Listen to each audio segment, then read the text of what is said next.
Hello, my name is Hal Ruth, and this is your Equalizer 9 tip of the week. And the tip of the week this week is 5 steps to having a successful strategic plan for your company.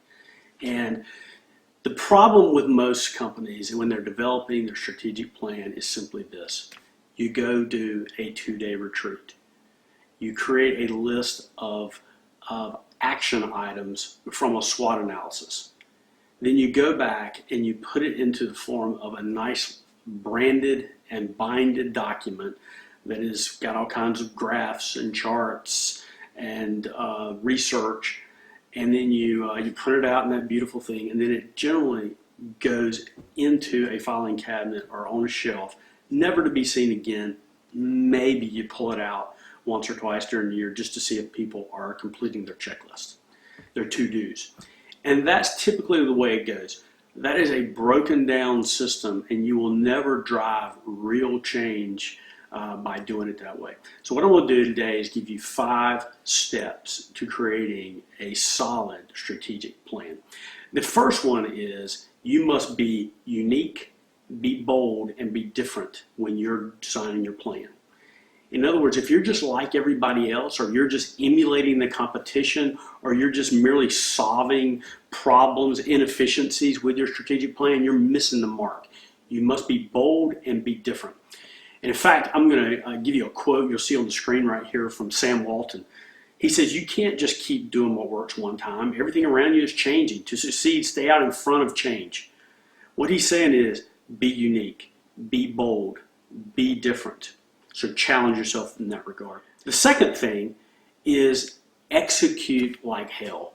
And this is probably the single biggest problem with most strategic plans, is that you develop this plan. So your strategy development, you may have one, but then there's really no plan on how you're going to execute it. Again, it just goes into a filing cabinet. Maybe you pull it out every now and then. I'm going to give you a quote here from Jamie Dimon of JP Morgan fame. I'd rather have a first-rate execution and a second-rate strategy anytime than a brilliant idea and mediocre management. Now, what he's really saying there is he doesn't care if he has a great idea or even this brilliant strategy. He's saying the most important thing is to execute, is to put the plan in place. And so what you have to have is an execution plan. You come out of that 2-day retreat, there has to be an execution plan. So what I teach the firms I work with is we do a strategy follow-up meeting. We do it every month. It's a meeting that is predetermined each month. We get our strat team together. There's accountability and follow-up to tactics. The third one is we got to keep it simple. See, what happens usually is you get that big book and no one on your team can articulate what your strategy really is. It's so complicated. There's so many different pieces and parts. And so you've got to keep it simple. And here's a quote. I'm not going to read you the whole quote from Jack Welch, the retired CEO of GE. And he says, lots of people, most notably academics and consultants, tend to talk about strategy as if it's some kind of high-brain scientific methodology. Strategy is a living, breathing, totally dynamic game. It's fun and fast and it's alive. Forget the scenario planning, year-long studies, and 100-plus page reports. So you see what I'm saying by that. He's saying keep it simple. And if you notice at the bottom, he again agrees with point number 2. It's about execution. He says you pick a general direction and implement like hell. So what you want is a very simple strategic plan, something that everyone knows what the plan is. Everyone can follow it. I'm going to show you here. This is what we do at Equalizer 9. This is a 1-page document. In other words, instead of the big, thick binder, we boil the strategy down to a 1-page dashboard. And this dashboard basically includes, first of all, it talks about your purpose and your values and your vision. And then we really drill down on vision to find out what you want to look like in 2 years, 5 years, and 10 years. And from that vision, we come up with strategic initiatives. Strategic initiatives on the left, who owns them and who's accountable here. Is it high priority, medium priority, or low priority? And then what are the tactics around that strategy? Now here's the key. These tactics are totally adaptable. And when we finish one tactic that moves toward that strategy, we come up with the next tactic, and so on, and so on. So see, you never finish your strategy.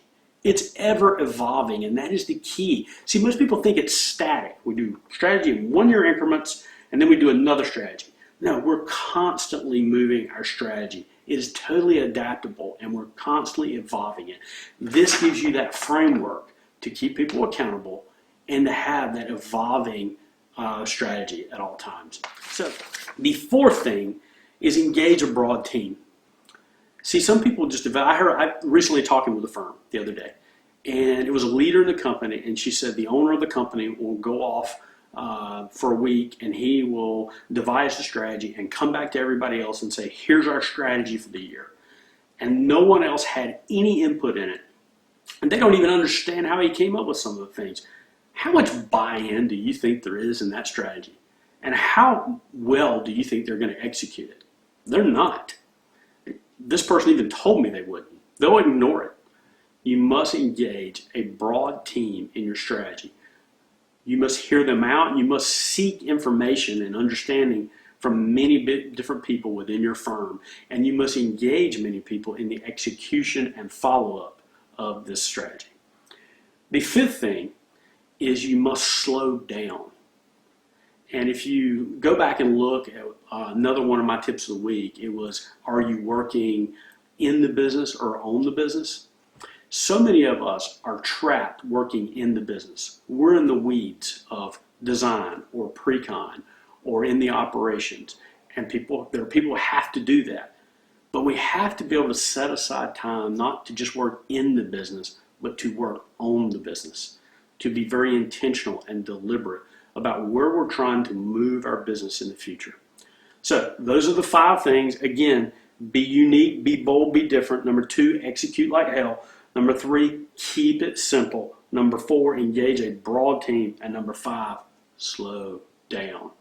So anyway, that's my Equalizer 9 tip of the week. If you have any comments or questions, I'd love to hear from you, and I'd love to talk to you about how we engage in developing and executing strategies. Thank you so much, and have a blessed day.